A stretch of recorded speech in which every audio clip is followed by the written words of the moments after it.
한국에서 손님이 오셨는데 보통 손님 오시면 여러분은 어디로 모시고 갑니까? 대략 뭐 2박 3일, 3박 4일 정도 이렇게 관광 단체, 뭐 관광 버스로 보내기도 하고, 근데 한국 사람들이 또 이런 정이 있어가지고 관광 버스로 보내면 섭섭해 여기더라고요. 이 이민 사회 바쁜 줄도 모르고. 그래서 이제 조금 좀 가까운 사람들이나 또 귀한 손님들이 또 오면은 어떻게 할 수 없이 이렇게 모시고 갈 때가 있습니다. 그래서 그랜드 캐니언에 이렇게 모시고 간 기억이 있습니다. 그래서 이제 차를 몰고 가는데 이제 뭐 한참 이 15번 고속도로를 타고 이제 갔습니다. 중간에 이제 가스도 넣고 좀 화장실도 가려고 엑시스로 빠졌습니다. 그래서 빠져가지고 이제 충분한 휴식을 취하고 그렇게 해서 이제 나와서 이제 정말 열심히 정말 안전하게 열심히 달렸습니다. 달리면서 이제 제가 앞에 펼쳐지는 광경이 어디서 많이 본 듯한 광경이 자꾸 보이고 또 조금 전에 봤던 것 같은데 또 보이고 이제 그렇게 해서 보니까 반대로 가고 있었습니다. 그것이 무려 1시간 반. 얼마나 죄송하고 또 제 자신은요 굉장히 허무했어요. 이러고 또 다시 또 들어가니까 그래서 3시간이라는 시간을 이제 웨이스트 타임 하면서 사실은 계획대로 되지도 않고 막 이런 실수를 한 적이 있습니다. 아무리 열심히 해도 내 마음에 잘 섬기겠다고 이렇게 해가지고 해도 야 이거 방향 잘못 잡고 가면 이 큰일이구나. 이제 제가 그런 삶의 좀 이런 실수로 인한 체험을 통해서 또 하나님의 음성도 들었습니다. 그래서 우리 인생도 참 똑같겠구나 그런 생각을 한 적이 있어요.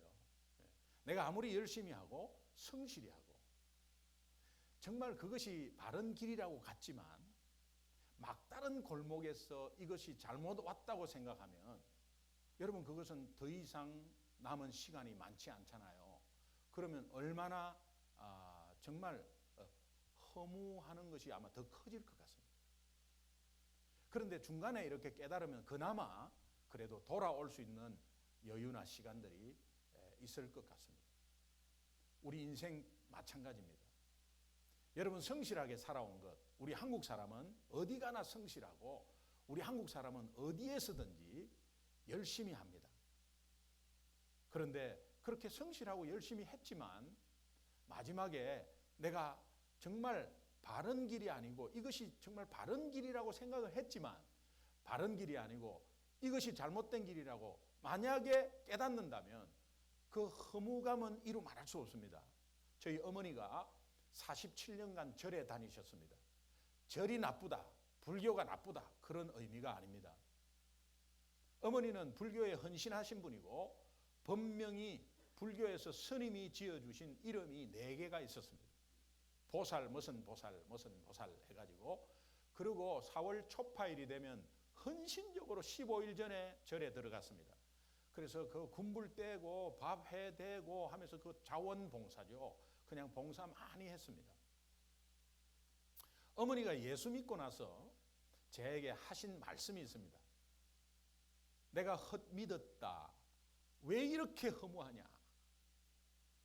그것이 맞는 줄 알고 모든 정성을 다 쏟은 젊은 시절을 생각하면서 내가 헛믿었다 하면서 이것이 안타까워가지고 우리 어머니 친구가 절에 한 30명 계셨는데 17명을 교회로 인도하는 역사가 있었습니다. 제가 지난번에 말씀드린 적이 있는데 원체 열심히 하시던 분이 절에 안 나오니까 스님이 신방을 오신 겁니다. 그래가지고 보살님 요새 어떻게 이렇게 안 나오세요 하니까 우리 어머니가 스님의 손을 꼭 잡고 이제 스님도 교회 나오셔야 된다고 이렇게 하다가 그냥 5분도 안 계시고 갔다는 이야기를 들었습니다. 그러면서 저한테 하시는 소리가 헛살았다 헛믿었다. 그 의미를 저는 너무도 잘 압니다. 왜? 저는 인생 좌우명이 하나 있다면 성실하게 열심히 살면 잘 산다. 남을 탓하지 말고 내가 그냥 성실하고 열심히 살면 잘 산다. 이런 인생 주관이 있었습니다.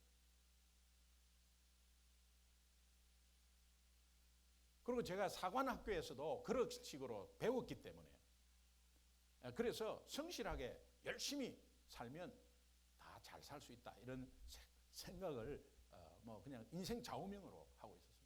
그런데 상대방에서 졸고 오는 차에 의해서 중앙선을 넘으면서 저는 너무도 잘 갔습니다. 너무도 법을 잘 지키고 갔습니다. 속도도 지켰습니다. 근데 상대방에서 졸고 중앙선을 넘어오는 차와 정면 충돌이 있은 후에 제가 깨달은 게 있습니다. 그때 가버리면 아무리 잘 살아도 끝이고요. 내가 아무리 잘해도 상대방이 잘못해서 내한테 쳐들어오는 거 그거 어떻게 하겠어요? 인생도 열심히 살다가 다른 사람이 잘못해서 내한테 여파가 오고 그것이 도미노 현상으로 내가 넘어진다면 정말 억울한 일이죠. 그런데 그것으로 인해서 어떤 깨달음이 왔을 때, 내가 이거 지금 잘못 간 길이었구나 라고 깨달았을 때는 얼마나 허무하겠어요. 이런 것이 우리 인생에서도 방향이 굉장히 중요합니다. 여러분은 어느 방향으로 가고 계시나요? 내가 맞다고 하는 방향이 맞을 수도 있습니다. 그러나 맞지 않을 가능성이 가장 큽니다. 오늘 하나님이 우리를 통해서 원하시는 방향이 있습니다. 오늘 본문을 통해서 제가 그 방향을 다시 한번 조명해 보도록 하겠습니다. 사도 바울이 젊었을 때 예수를 믿는 자를 잡아서 그냥 가두고 죽이고 하기 위해서 온 지역을 돌아다녔습니다. 얼마나 열심히, 그는 지식이 있었고 유대인이고 유대인 중에 유대인이고 또 아주 유대인의 율법을 아주 엄청나게 잘 알고 배운 사람이고 또 스마트한 사람이었어요. 그런데 그는 성실로 열심으로 어떤 방향으로 가고 있었냐면 예수 믿는 자를 잡아서 죽여야 된다. 이런 확신에 차 있었습니다. 얼마나 확신에 차 있었냐면 성경에 보면은 이 사도 바울이 다메섹 길 위에서 예수님을 만납니다. 그 예수님을 만날 때 그 시간이 예수를 믿는 자를 잡으러 막 다니는 그 시간에 예수님을 만났어요. 근데 그 시간이 정오라고 되어 있습니다. 팔레스타인의 정오는 150도의 온도입니다. 팔레스타인의 정오는 다 자는 시간입니다. 낮잠을 잡니다. 문 가게도 다 닫습니다. 제가 중동을 갔는데 150도.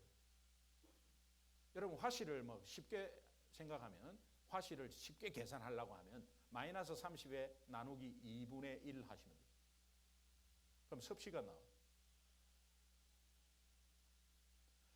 150도면 30 빼버리면 120이죠. 그럼 나누기 2 하면 대략 58도에서 60도예요. 섭씨. 한정막이고 찜질방에 들어가 있는 거예요. 그러니까 60도 정도면 이거 사람이 살 수가 없어요. 그래서 제가 중동에 가서 더워가지고 이렇게 가정집에 있었는데 너무 이게 캘리포니아 날씨는 건조하잖아요. 거기는 건조한 것도 없어요. 후덥지근해요. 그러고 그렇게 덥단 말이에요. 그러니까 밤에는 또 좀 추워요. 근데 너무 땀이 나니까 이제 샤워를 하려고 샤워를 틀면 뜨거운 물만 나와요. 왜 물이 뜨겁냐? 이거 왜 뜨겁냐 했더니 찬물을 틀어도 뜨겁고 뜨거운 물 틀어도 더 뜨겁고 계속 뜨거워요. 그래서 보니까 1m 수도관을 1m 깊이에 판답니다.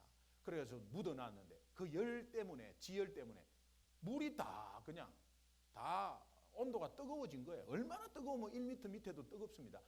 2m 들어가면 물이 미지근해진대요. 2m 하면은 예산이 4배, 5배 든답니다. 그래서 그냥 1m에서 다 묻어 놓는 겁니다. 그러니까는 더워서 샤워했는데 더 더워요. 그러니까 이게 그런데 호텔에 가면 찬물이 나옵니다. 호텔에 가면은 진짜 찬물을 이렇게 수도 타란 표시에 털면 찬물이 나와요. 근데 호텔은 왜 찬물이 나오냐 하니까 저녁에 전기를 세이브 해놨다가 그 전기로 물을 얼린답니다.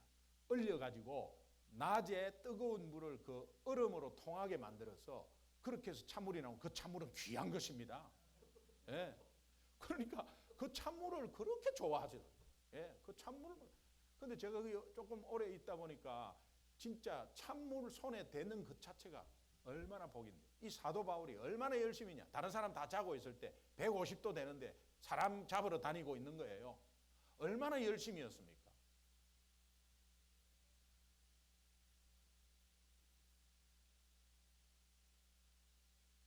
문제는 그런 열심 가운데서 문제는 바울의 방향이 잘못된 거죠. 바울에게 문제가 있다면 방향이었습니다.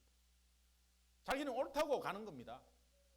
여러분 이것이 꼭 사람을 죽이고 뭐 잡고 뭐 핍박하고 이런 상황보다 여러분의 생각에 여러분의 경험에 여러분이 지금까지 습관적으로 해온 것에 또 여러분이 맞다고 가는 길이 안 맞을 수 있다니까요. 내가 예수 믿고 가지만 이 신앙이 나는 제대로 하는 것 같지만 아닐 수도 있습니다. 오늘 말씀 가운데 혹시 아니면 빨리 턴하시고요. 맞으시면 하나님께 더욱 감사하시기 바랍니다. 오늘 이 사도 바울이 다메섹 도상에서 예수님을 만났을 때 방향 전환이 일어납니다. 근데 예수님은 다메섹 도상에서 사도 바울이 네가 방향이 잘못됐다는 것을 지적하고 야단치지 않으시고 방향을 그냥 바꾸십니다. 오늘 우리가 예수를 믿는다고 하지만 그래도 방향이 자꾸 내 고집대로 내 방향대로 계속 가고 있는 것을 발견하시면 아마 그 발견하시면 주님을 여러분이 바라보신다고 하면 함께 하시는 성령께서 우리의 방향을 하나님이 기뻐하시는 쪽으로 바꾸어 주실 줄로 믿습니다. 본문에서 바울이 바뀐 이 인생 방향을 좀 보면서 오늘 우리의 인생 방향이 주님이 원하시는 방향으로 고정시키는 은혜가 있기를 주님의 이름으로 축원합니다. 제가 크게 두 가지로 좀 봤습니다. 첫 번째는 사람을 얻어 구원하고자 하는 인생 방향을 정했습니다. 사도 바울은 사람을 얻어서 그 사람을 구원하고자 하는 인생 방향을 정했습니다. 이것이 하나님이 원하시는 방향이에요.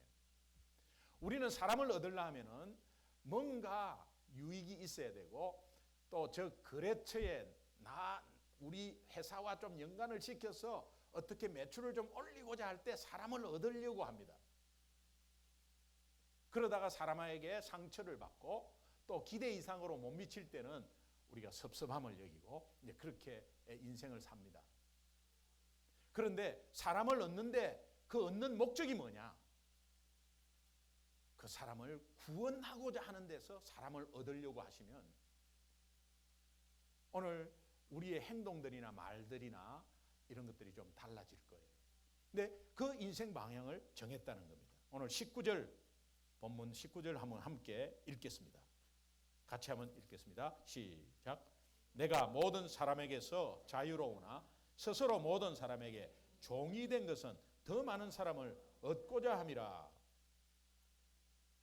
사람을 얻고자 하는데 종이 되었대요. 여러분, 저 사람을 얻고자 하는데 저 사람의 종이 되었대요.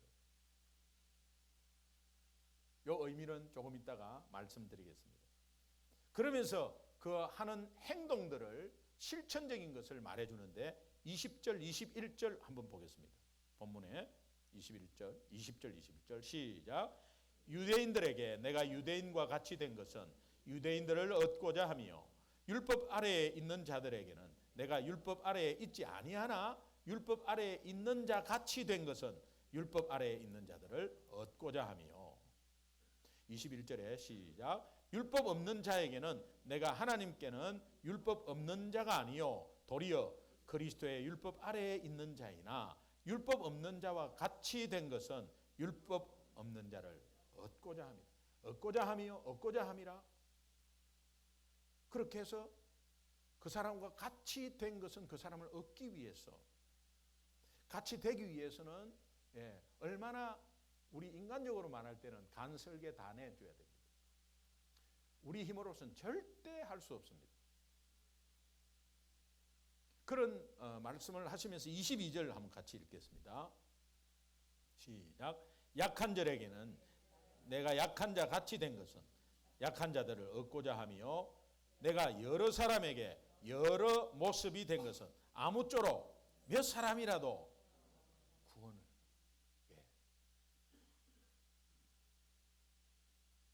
같이 되었고 같이 되은 이유는 몇몇 사람이라도 구원코자 함이니. 사도 바울은 사람을 얻어서 그 사람이 구원받는 것에 그분의 첫 번째 인생 방향을 정했습니다.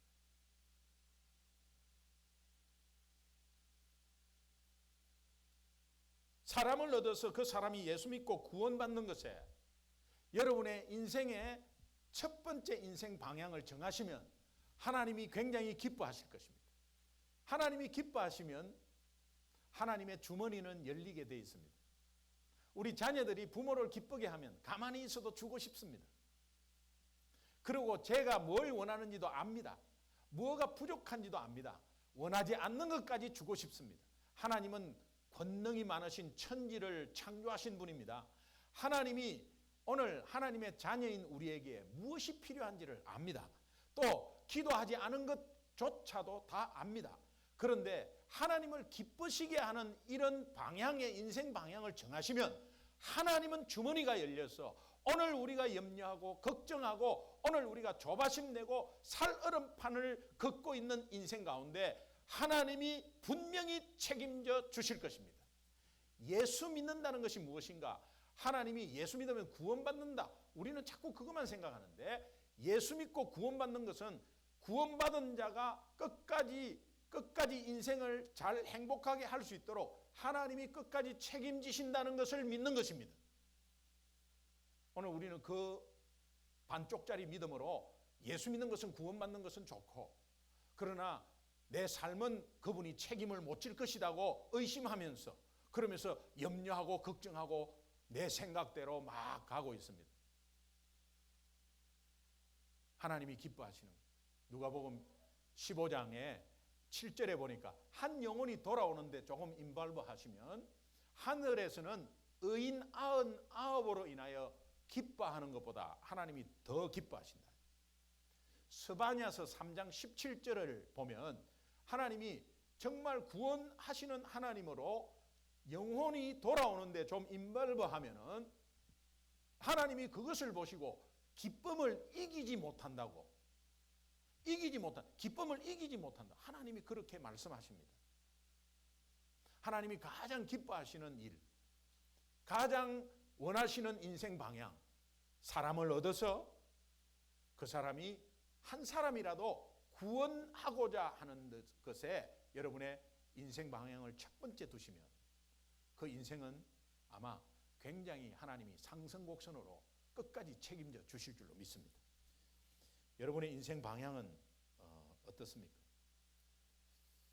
예수님이 제자들을 부르신 목적이 바로 여기에 있고 예수님의 인생 방향도 사실은 이 땅에 오신 예수님의 인생 방향도 우리가 엿볼 수 있습니다.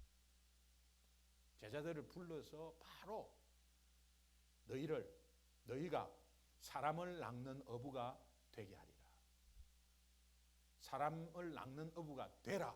이렇게 안 하고 되게 해주겠다는 거예요. 이것이 예수님이 첫 번째 우리에게 그분의 인생 방향을 말해준 것과 똑같습니다. 예수 믿는 우리는 예수님의 첫 번째 인생 방향을 닮아야죠. 당연히 먹고 사는 문제 많을 겁니다. 또 힘들 겁니다. 이민생활 얼마나 어렵습니까? 벌려놓은 일들이 있습니다. 그거 다 내가 해결해야 합니다. 그러나 지금까지 한번 생각해 보십시오. 여러분들이 여러분의 노력으로 다 끝냈습니까? 여러분들의 노력 안 해도 사람의 만남을 통해서도 어느 문제가 풀린 적이 있고 또 내가 기도하지 않았는데도 어느 순간 나한테 뭔가 또 풀리는 은혜가 있었지 않습니까? 전부 다 내 노력에 의해서 다 했다면 여러분, 그것이 정말 노력이 헛되지 않았다면 여러분은 전부 부자가 되어 있어야 합니다. 그러나 그것이 방향이 잘못 잡고 가다가 다 까먹는 겁니다. 다 까먹는 겁니다. 그렇게 해서 나중에 알았을 때 다시 회복하지만 하나님이 우리의 연약함을 보시고 순간순간 우리에게 잊으려 하면은 순간순간 말씀하십니다. 예수님이 원하시는 방향으로. 그래서 예수님이 누가복음 19장 10절에는 인자가 온 것은 잃어버린 자를 찾아 구원하려 함이라. 오늘 우리 교회가 첫 번째를 놓고 가는 방향이 뭐냐? 영혼 구원입니다. 교회 존재 목적입니다. 교회 지체인 주님의 몸된 교회를 섬기는 교회 지체인 여러분의 인생 첫 번째 방향이 영혼 구원입니다. 이것은 단 한마디로 표현하지만 사람을 얻어서 그 사람을 구원시키는데 인생 첫 번째 방향을 두어야 한다. 사람을 얻어 구원하기 위해서 사도 바울은 종이 되었다고 이야기합니다. 이것은 예수님이 제자들에게 이미 또 말씀하신 것입니다. 마태복음 20장 27절을 한번 보겠습니다. 같이 한번 보겠습니다. 시작. 너희 중에 누구든지 으뜸이 되고자 하는 자는 너희의 종이 되어야 하리라. 사도 바울은 종이 아닙니다. 그는 자유인입니다. 복음 안에서 자유스러웠습니다. 그는 스스로 또 자유인이라고 선언합니다. 그런데 그리스도 안에서 참 자유인이 되니까 사람 앞에 종이 될 수 있는 겁니다. 참 자유인이 되지 못하면 내 자존심 상해서 절대 종을 할 수 없습니다. 그러나 그리스도 안에서 자유를 누리면 저 사람 앞에 내가 종이 될 수 있습니다. 또 종이 되게 합니다. 예수님만 바라보면 그 은혜 가운데서 종이 되게 합니다. 예수님도 이 땅에 오신 목적을 사람을 섬김을 받으려 하는 것이 아니라 내가 섬기려 하는데 목적은 많은 사람의 생명을 대속물로 십자가에 드리려고 내가 섬긴다. 사람을 섬길 때 사람을 얻습니다. 얻는데 그 얻는 목적이 뭐냐? 이 사람이 예수 믿고 구원받아야 된다는 초점으로 하나님께서 이 땅에 인간의 몸으로 오셔서 우리를 섬기셨습니다. 고린도후서 4장 5절을 함께 한번 보겠습니다. 같이 읽습니다. 시작. 우리는 우리를 전파하는 것이 아니라 오직 그리스도 예수의 주 되신 것과 또 예수를 위하여 우리가 너희의 종된 것을 전파한다. 이게 무슨 뜻이냐? 크리스찬의 정체성을 말하고 있는데요. 내가 저 사람을 전도를 하려고 한다. 아니면 예수 믿지 않는 사람이 주변에 많다. 그랬을 때 내가 내 자랑을 하고 내가 우리를 막 뭘 잘했다고 전파하는 것이 아니라 내가 뭐 하나님의 자녀된 것을 막 자랑하는 것이 아니라 하나님의 자녀된 은혜 때문에 그것이 어떤 은혜냐? 십자가의 예수 십자가의 죽음 그 피 때문에 보혈의 능력 때문에 내가 하나님의 자녀 되었다면 이 그것으로 인해서 그것을 자꾸 삶 속에 드러내면서 이제 전도할 수 있는 세상 사는 사람들 앞에 자꾸 드러내는 것입니다. 그래서 드러낼 때에 정말 그분이 예수님이 이 땅에 오셨을 때에 인간의 몸으로 오신 그 섬김이 있었기 때문에 오늘 우리도 그것을 본받아서 그분만 바라보면 내가 그것 때문에 구원을 받았기 때문에 그래서 내가 남을 섬길 수 있는 힘이 생기는 것입니다. 내 스스로는 절대 못합니다.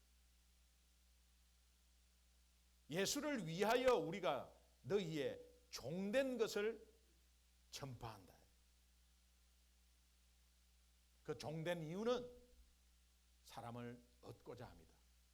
자, 그렇다면 바울이 종된 삶은 그럼 어떤 것이냐?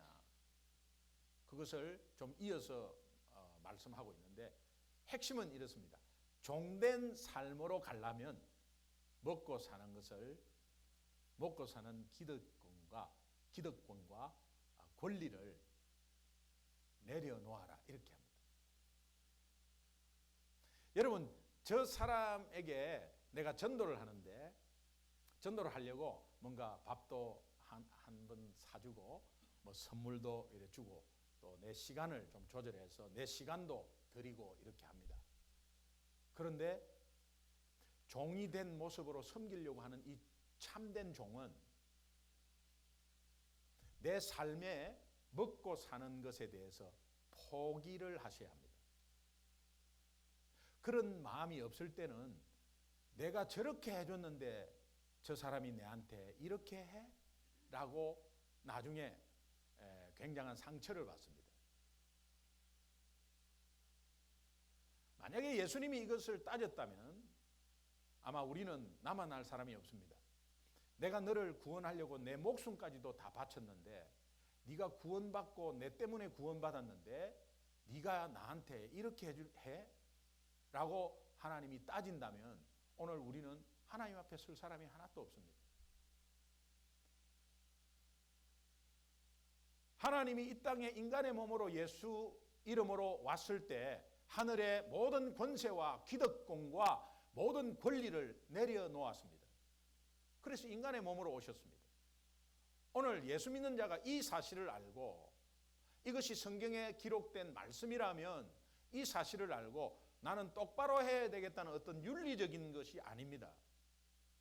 하나님의 사랑 가운데서 내가 다시 한번 정말 종된 삶이 무엇인가? 그것은 먹고 마시는 권리를 내려놓는 것이다. 먹고 마시는 권리를 내려놓으면 나는 쫄쫄 굶느냐? 그렇지 않습니다. 먹고 마시는 것을 내려놓는 것이 목적이 뭐냐요? 목적이 그것은 한 사람을 구원하고자 할 때는 하나님이 그것을 채워주신다 이 말이에요. 똑같은 말씀을 계속합니다. 무엇을 먹을까, 무엇을 마실까, 무엇을 입을까 염려하지 말라. 이는 세상 백성들이 구하는 것이다. 너희 천부 아버지께서 이것이 너희에게 있어야 할 줄을 내가 알고 있느니라. 너희는 그의 나라와 그의 일을 구하면 내가 먹고 마시고 입고 자는 것을 더하여 주시겠다. 계속 말합니다. 예수 믿는다는 것은 예수님 때문에 구원받고 이 말씀을 믿는 것이 예수 믿는 겁니다. 그런데 예수 믿는다는 것은 내가 예수님 때문에 구원받아 놓고 그 말은 또 구별해가지고 적용 안 하면 예수 안 믿는 거와 같습니다. 예수 반 믿고 반은 안 믿고 하는 것이 예수 안 믿는 겁니다. 이것을 다시 한번 여러분 생각해 보시면 좋겠습니다.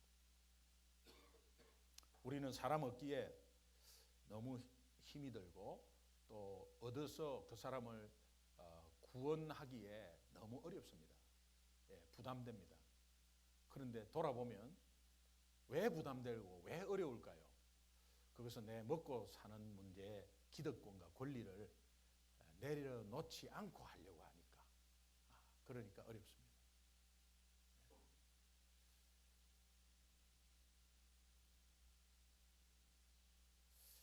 내 모습이 조금 그래도 사회적으로 인정을 받는 모습이라도 한 사람을 구원하고자 하면 그 사람을 얻기 위해서는 그 사람 수준으로 같이 좀 내려가서 이렇게 있어야 합니다. 우리 영유아부의 선생님이나 우리 전도사님 보니까 말투가 어른 말투가 아니에요. 근데 그분이 우리와 이야기할 때 그렇게 하면 약간 병원에 가야 되지만은 아이들 앞에서 여러분 안녕하세요. 우리 전도사님 보니까 안녕 이렇게 하더라고요. 그냥 안녕, 안녕하세요 이렇게 하면 되니 안녕 이렇게 하더라고요. 그 어린 아이와 같이 되고자 하는 그런 마음이죠. 우리가 구역 예배 제가 집사 때 구역 예배 드릴 때 위에 술을 엄청나게 좋아하는 위층에 한 분이 있었습니다. 매주 뭐 자꾸 모이세요? 뭐예요? 그래. 그래서 우리 구역 예배 드린다 그랬어요. 그러니까 뭐 아니 교회도 가고 또 드립니까? 그러더라고요. 그래서 저희들이 그렇게 모여서 그냥 함께 저녁도 마시고 먹고 하는데 한번 오세요. 그랬더니 아우 내가 거기를 왜 가냐고. 그래도 오셔서 한번 뭐 교회는 안 나오셔도 한번 교제 나누시면 좋은데 그러면 자기는 술상이 있어야 간다는 거예요. 술상 차려주겠다고 그랬어요. 그래서 진짜냐고. 진짜라고. 그래서 안주 굉장히 좋게 해가지고 술상을 차려줬습니다. 우리는 저쪽에서 구역 예배를 드리고 있고 이분은 술상을 받았어요. 술상을 받았는데 정말 좋은 양주를 뭐 이렇게 선물 받은 건데 그거 뭐 음식에 넣는다고 옆에 킵하고 있는 거를 그냥 이렇게 딱 내가지고 드렸어요. 그러니까 자기는 다 같이 먹는 줄 알았는데 혼자 먹으니까는 이거 제 혼자 괜찮다고 드시라고. 그러고 나서 2잔 먹다가 이쪽으로 오셨어요. 그래서 예수 믿은 사람이 있습니다. 우리는 이러면 안 된다, 저렇게 하면 안 된다, 흙과 벽의 논리로 그렇게 세상을 살고 있을지도 모릅니다.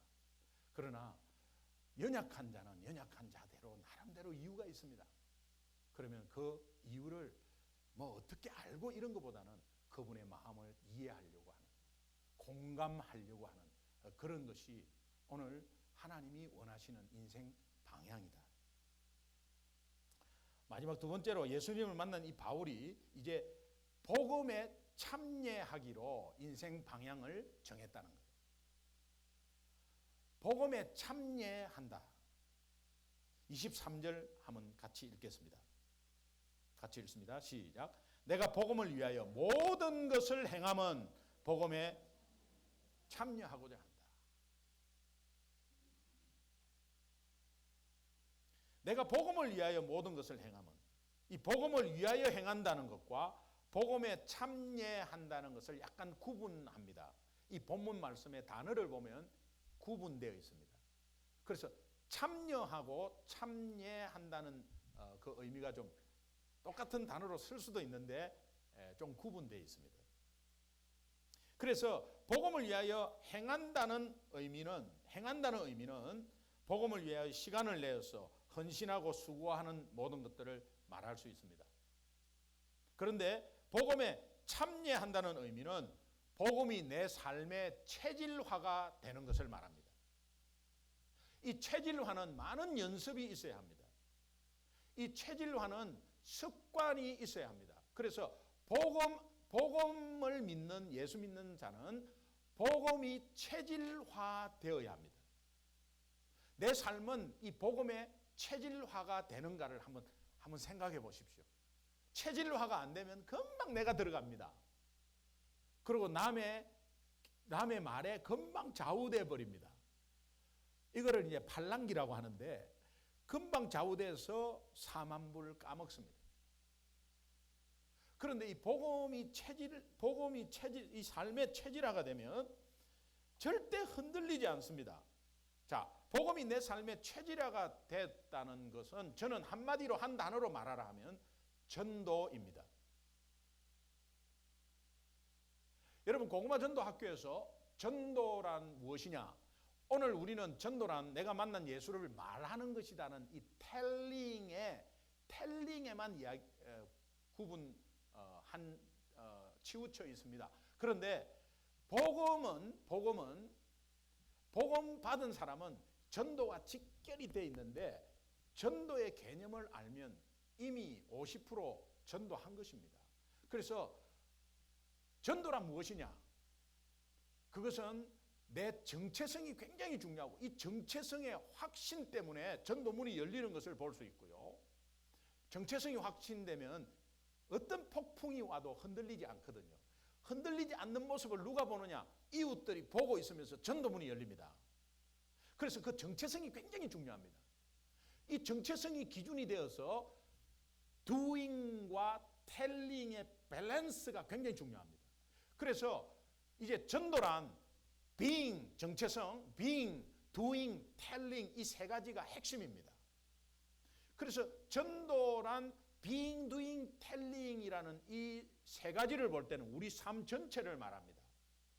그래서 전도는 예수 믿은 것을 말하는 것보다 예수 믿는 자와 같이 사는 것이고 또 예수님 믿는 자와 같이 행동하는 것이고, 예수 믿으면 확신을 갖는 것이고, 예수 자랑하는 것입니다. 우리 예수 믿는 사람 삶의 전체입니다.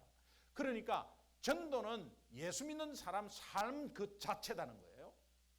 그러면 복음에 참여한다는 의미는 복음이 내 삶의 체질화가 된다는 것은 그저 being, doing, telling으로 예수를 자꾸 드러내는 것입니다. 예수를 드러낸다는 것은 내가 예수 믿고 있는데 예수 믿는 삶에 내 마음의 확신이 밖으로 드러나는 거죠. 그래서 우리는 예수를 기념하라, 십자가를 기념하라고 성경에 말합니다. 이 기념하라는 기념은 remembrance, remember 아니면 reminder 이렇게 영어로 표현하지만 원어를 보면 지카론이라는 단어예요. 히브리어로 지카론. 지카론은 제가 일전에 말씀드렸죠. 수면 밑으로 잠겨 있다가 수면 위로 선명하게 드러나서 보여주다, 그런 뜻이에요. 그러니까 우리가 예수 믿으면서 삶의 문제 가운데, 방해 가운데서 늘 부딪히는 가운데 그것이 덮여져서 내가 예수 그리스도의 보혈의 능력이 내 속에서 꿈틀거리지 않고 가만히 밑에 잠겨 있는 것을 내 삶을 통해서 지카론하라. 지카론은 자꾸 선명하게 드러내는 것입니다. 그 드러내는 것을 내가 드러낸다? 드러낸다 한다고 드러내는 게 아닙니다. 어떤 폭풍이 왔을 때 주님은 끝까지 이 폭풍 속에서도 기적을 보여주실 거야. 그러고 그대로 주님 바라보고만 있는 것입니다. 그것이 지카론이에요. 또 만날 때마다 모든 것은 예수님 때문에 그랬다고 말하는 것은 지카론이에요. 그리고 예수 믿는 자답게 똑바로 살아라, 그런 뜻이 아닙니다. 군인은 군인답게. 군복만 입었다고 군인이냐? 군복만 입었다고 군인이냐? 군복을 입었으면 군인답게. 예수를 믿었다고 하나님의 자녀냐? 하나님 자녀답게. 그렇게 하는 것이죠. 똑바로 하라, 이런 뜻이 아닙니다. 그러니까 이런 것들이 체질화한다는 거예요. 체질화 된다는 거예요. 복음이. 여행사를 운영하신다는 분에게 전도할 기회가 있었습니다. 그래서 그 사장님인데, 사장님 혹시 예수님 믿으세요? 아, 자기는 안 믿는데요. 아, 그렇습니까? 어떻게 왜 안 믿느냐고. 그러니까 어떻게 예수 믿냐고 물어보더라고요, 저한테. 그래서 당연히 예수 믿고 저는 목사라고 그랬죠. 그러니까 첫인상이 목사라고 하는 순간 약간 올라가는 거 있죠? 약간 무지하듯이 그렇어요. 아, 그렇습니까? 이렇게 해야 되는데, 오, 목사님이세요? 이렇게 해야 되는데, 그렇어요. 근데 그분이 성지순례 전문 여행사입니다. 이스라엘, 특별히 이스라엘 전문 여행사입니다. 알고 보니까, 이야기 들어보니까 성지순례 다 믿는 사람 가잖아요. 자, 믿는 사람이 가는데 거의 이제 젊은 사람은 성지순례 아직까지 잘 못 갑니다. 그래서 거의 뭐 연세 드시고 아니면 권사님이나 장로님이나 이런 분들이 대부분 많대요. 그런데 이제 가면은 이스라엘에 다이아몬드 싸게 파는 곳이 꼭 들린대, 거기에. 그래서 가이드가 인도한답니다. 그래서 이제 가이드한테 가서 다이아몬드를 하는데 싸니까 다이아몬드를 제법 산대요. 예, 사가지고 권사님이 어디에 숨기면 관세 세관을 잘 통과할까, 이거를 가이드에게 계속 묻는답니다. 그러면 이제 가이드는 권사님 거기에 넣으면 안 돼요, 이렇게 해서 다이아몬드 잘 넣어가는 방법을 가르쳐 준답니다. 그런데 팀마다 어김없이 다이아몬드를 어디에 숨겨갈까, 이런 것들을 하는 것을 다 보아왔기 때문에. 그런데 심지어는 원로 목사님이 한 30명 오셨는데 원로 목사님과 사모님이 다이아몬드에 눈이 어두워가지고 막 숨겨갖고 가는 것을 늘 이렇게 대하다 보니 목사입니다, 이렇게 되는 거예요.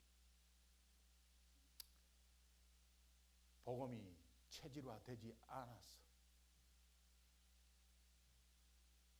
복음이 체질화되지 않으니까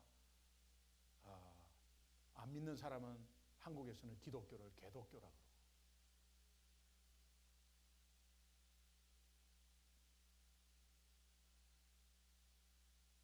최순실 씨 아버지가 목사라 그러고, 근데 그 영생교 2단 중에 2단입니다. 근데 사람들은 모릅니다. 그래 또 목사 딸이구나. 여러분,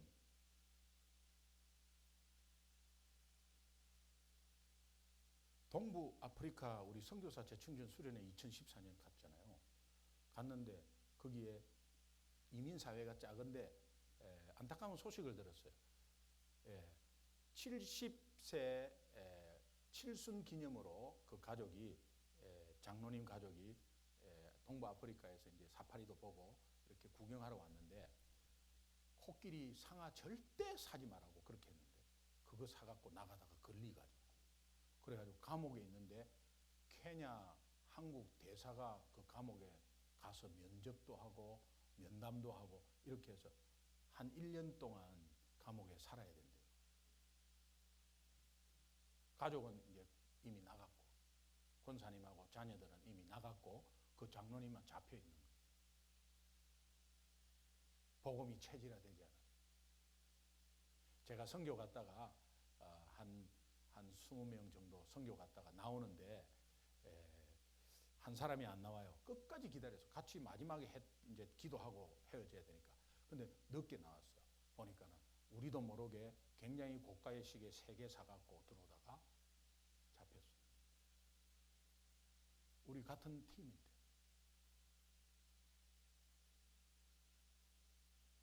제가 교회 하기 전입니다. 그러니까 이런 것들이 복음이 체질화되지 않으니까. 바울이 지금 크리스찬들에게 이것을 말하고 있는 겁니다.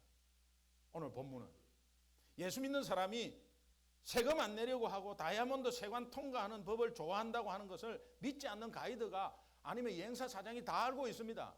주위에 저 사람 예수 믿는데 예수 믿는 것 다 알고 있습니다. 그냥 예수 믿습니까? 너무 존경합니다. 이런 게 아닙니다.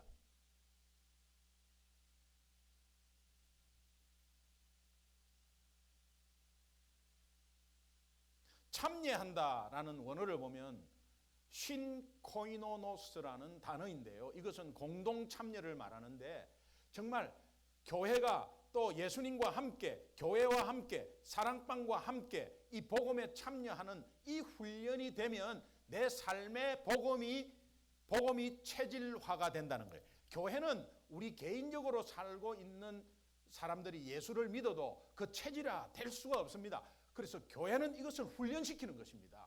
교회는 자꾸 훈련을 시켜서 체질화를 만들어서 기독교인이 밖에 나가서도 복음의 체질화가 되고 복음에 참여하는 자로 만들기 위해서 오늘 교회는 그렇게 부단히 노력하고 있는 것입니다. 여러분이 교회에서 하는 모든 이런 것들을 함께 같이 지체로서 이렇게 같이 동참하는 것이 훈련입니다, 사실은. 그러나 그 훈련이 내가 망하는 훈련이 아니고 나를 부흥케 하는 훈련이라고 믿으시면 분명히 그것이 맞고 하나님이 여러분들을 도와주게 될 것입니다. 복음이 체질화되기 위해서, 이 복음에 참여하기 위해서 우리는 매년 지속적으로 사랑 나눔 축제합니다. 매년 행사가 아님을, 또 사랑 나눔 축제를 통해서 한 사람이 예수 믿고 우리 교인이 늘어지고 늘어나고 막 교회가 부흥하고, 그것은 우상입니다. 산을 오르려고 하는 것입니다. 우리는 광야를 지나는 생활입니다. 광야 지나는 것은 보이지 않습니다. 산을 오르려고 하면 정상이 보입니다. 그것이 나중에 우상이 되어버립니다. 그래서 모든 목사님은 대형교회 담임 목사 우상 숭배입니다. 그런데 한 사람이라도 예수 믿고 그 사람이 우리 교회 안 나와도, 아니 우리 교회 나와서 케어 받으면 더 좋지만 우리 교회 안 나와도 다른 교회에서 신앙생활을 한다면 오케이. 그러나 예수 믿지 않고 복음을 듣지 않는 사람이 복음을 듣게 하는 것에 얼마나 장을 여는데 우리 교회가 쓰임 받기를 원합니다. 이것이 사랑 나눔 축제입니다. 아무쪼록 주님이 원하시는 인생 방향을 정해서 사람을 얻어 몇 사람이라도 더 구원하는데 쓰임받길 원하고 하나님 아버지의 마음으로 이 사랑 나눔 축제 함께 참여하는 훈련, 여러분들이 마음문을 열어서 하나가 된다면 귀한 열매를 우리 다음 주에 하나님 앞에 올릴 줄로 믿습니다. 기도하겠습니다.